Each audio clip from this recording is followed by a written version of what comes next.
And yeah, look at that. Hey, we're live. It's been a minute. Hey, everybody. Good morning. Good morning. Happy Monday morning, this March 4th at about 11:13 U.S. Central Time. I am your host, Patrick Almond. And for those of you that know me, it's good to see you again here on wherever it is, Facebook, YouTube, Twitch, Twitter/X, and the various Facebook locations. And for those of you who have never seen me live before, welcome. Welcome to the party. This one will not take terribly too long, but I'm a techie at heart, and I thought it would be good for me to hop in and tell you what, as of March of this year, what tools I'm using. And you may think this is irrelevant. You may think that why is this guy in my face talking about tools? And a couple of reasons. One, I'm a nerd at heart. I'm just a well-dressed nerd who shaves his head every single day and who happens to be well-spoken. A lot of nerds, geeks aren't, the stereotype. We hide out in closets and we never socialize, things like that. So I am not one of those. I'm a well-spoken geek. I can speak from the C-suite down to any particular level when it comes to tools. Another reason is number one, the tools I use are usually pretty well researched, though, and highly recommended. And number three, I do this a couple times a year. And the reason I do that is because my tool set is constantly shifting and evolving depending on what comes out, depending on what is popular, depending on what works for me and my agency and my clients, depending when people come to me asking for stuff, asking for training, asking for keynotes, asking for, on-site marketing training, whatever the thing is. I always like to make sure I'm kind of up and on the latest kind of tools. So I'm going to cover a few tools here that I've probably discovered recently, between 2023 and 24. The goal of this video, one, is to give you a place to start researching tools, number one, to give you a place to start asking me questions about these tools if you don't know if these are the kind of things that you need to be using or should be using, whatever. And number three, basically just inform you so you have a good place to know what the tools that you should be using, what they're like. So the first one that comes to mind, I am really enjoying using these days, is called GoodNotes for my iPad. I'm a huge iPad person right here. And on my iPad, whenever I go into any meeting these days, I obviously unlock it and I go into a tool called GoodNotes. And in GoodNotes right here, I just sit there with my Apple, I think I have the Apple Pencil, yeah, every single day. I just take notes. Now, for the longest time, I only wanted to use the built-in Apple handwriting notes one, but I've just noticed that this one works more like actual paper and lets me do a lot more organizing and lets me do cool things like record something as I'm taking notes on it. So, I'm here, I hop over here, I've got, a different notebook with different pages you can hop into. I've got over here where I hop over into my list of notebooks, and I've got, personal, business, things like that over here. And so I basically can sit here in a variety of notebooks, and hop in between them depending on what I'm doing. So that's my big one right there, is because I want to be the kind of person, and I said this in previous videos, if you're a follower. And by the way, if you're not a follower, please make sure you like, subscribe, share, do whatever you do, especially on YouTube. I need you to click that subscribe button and that little bell down there. But I decided a while back that the way I want to eventually run my life is I don't want to be able to have to rely on a laptop as a consumer of information. So in my whole setup here, over here I have a giant curved screen, and over here I have my MacBook Pro, my M1 MacBook Pro right here. And while I love my MacBook Pro and I like traveling with it, I want to be able to be in an airport or on an airplane or at a Starbucks or whatever and only rely on my iPad. So, which means that I'm always looking for really great iPad apps to give me information. I like dashboards. I like places where I can take notes. I like places where I can see short and long-term calendar. Those are the kind of apps that I absolutely love on my iPad. So if you have an iPad, consider getting GoodNotes. I think it was a very relatively inexpensive annual subscription. No big deal. It was whatever it was. It was very much worth it. And then, of course, make sure you get an Apple Pencil and a good case here also. The second app I'm going to be using, and by the way, everything I'm going to be talking about, I only know works on Apple hardware. So iOS, Mac OS, things like that. I don't know if, I'm sure they make most of the stuff I'm talking about for Windows and PC type hardware, but I'm not a Windows PC guy anymore. I gave up that life and I found the good life. Represent my Mac friends right there. So after Good Notes on my Mac and my Apple iPad, I looked for a while back. I converted to an email slash calendaring program called what is this called right here? This is called Missive. I'm sorry. This is Missive right here. And what this is a really good just email piece of software. And again, I was okay with the Apple one until I got into Missive. Missive's a really good way to organize things, especially if you're a person that has multiple team members. So if you're a person that has other people in your company and you want to be able to converse about email topics without actually having to email back and forth, or being able to have internal discussions on a particular client's email or something like that, this is really good for that. It allows you to have discussions about email topics without actually sending the email. So it's more like an internal communication tool and an email tool, and it has a really good calendaring function. So I've got my monthly, weekly calendars on here also. So Missive is another really good tool. If you're an Apple person, take a look at it. Again, the built-in Apple Mail program worked okay. It really did. I liked it. I was just looking for a little bit more. I mean, to tell you the truth, the default Apple apps get you through the day and help you run a business. Calendar, to-do list, email, handwriting. That stuff is really great. So sometimes it's hard to find something in the App Store to compete with something like that. But I happen to find some things, and they're usually suggestions from friends. Missive was a suggestion from a friend of mine named Mateo, who also runs an agency here in Oklahoma. He always has some really good app ideas, and we bounce app ideas off of each other all the time. The third one I'm going to mention, and this may be the last one. No, this can't be the absolute last one for the day. This will be two more, okay? Two more. The third one in the list today is something called Notion. Notion with an N. And Notion is an app I discovered a while back. It's one of those things I've seen popping around and on the internet. I've seen different people use it, rave about it, and they seem to like it. For calendaring purposes, for to-do lists, for project management, and mainly for information repository, if you will.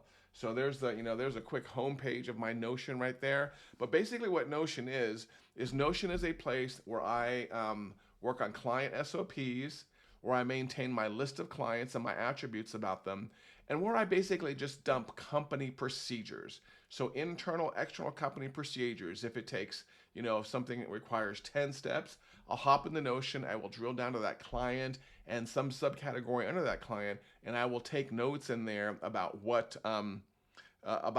what we should be doing, what the steps are, step by step kind of thing that we should be doing for that particular client. I also like the fact that it has project management in it.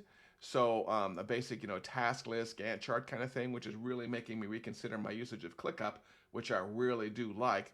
The fact that you can just type in plain text pages and interlink information is brilliant. That's the whole concept of the internet and of Wikipedia. It's just a piece of information, and inside and around and whatever, you can link to other pieces of information, which can then link back. So it becomes this giant web of information.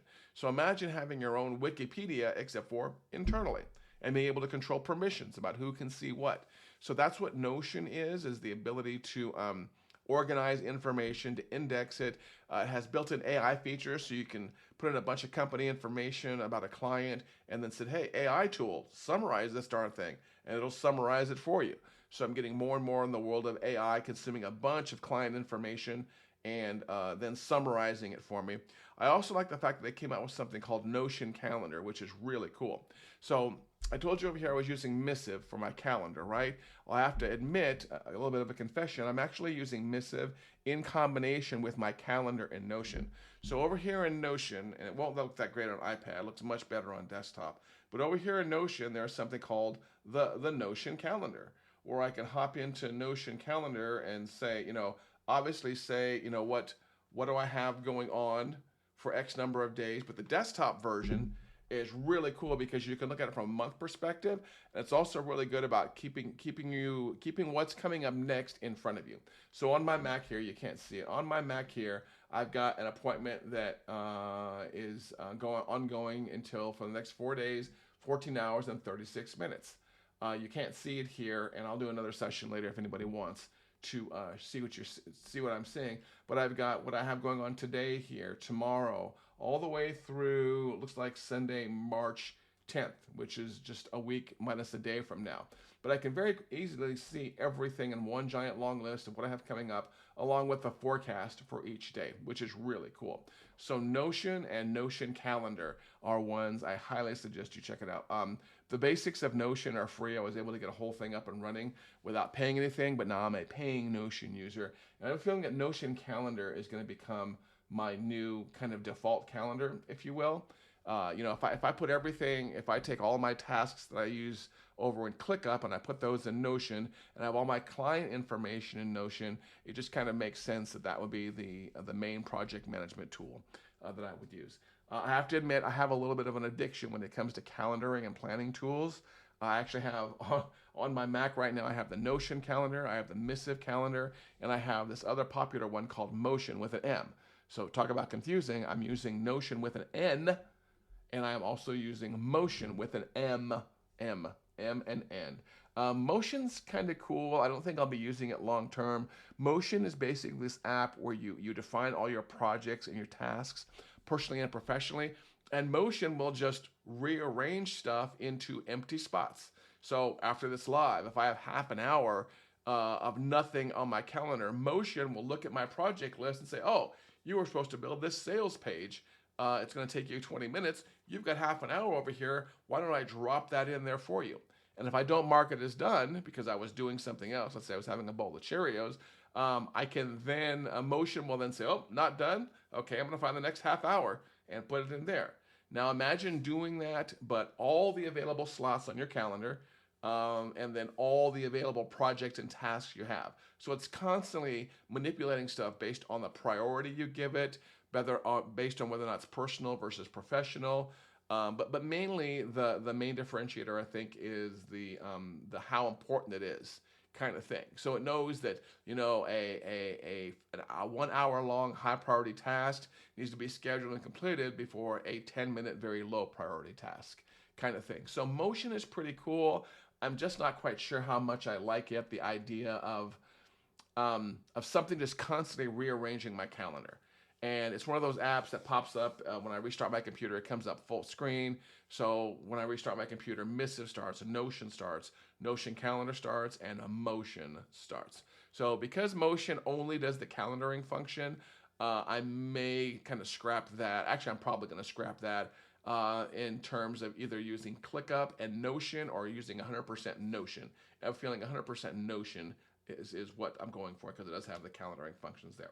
And the last tool, which I'm barely going to touch on, but I could probably do a whole video on, and you're going to see plenty of other content from me on this, is our new CRM. I call it the Playmaker CRM, but really, let's cut the BS. It's a white label version of Go High Level, and I am absolute fan of Go High Level. If you know anything about me, you know that I spend a lot of time researching database tools and CRMs for clients, and over the years, I have jumped in between different ones, 100% guilty.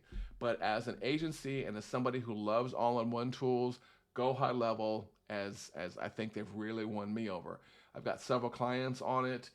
If you're someone who's in the shopping mood for a CRM, if you're the kind of person who's tired of patching things together, most of the clients that come to me, a lot of them are professional speakers and thought leaders and authors and whatever. And most of them, it's like a cookie cutter model that most people have. Most people start off with something like a MailChimp or a Constant Contact. Then Russell Brunson's thing came out, so they got the ClickFunnels.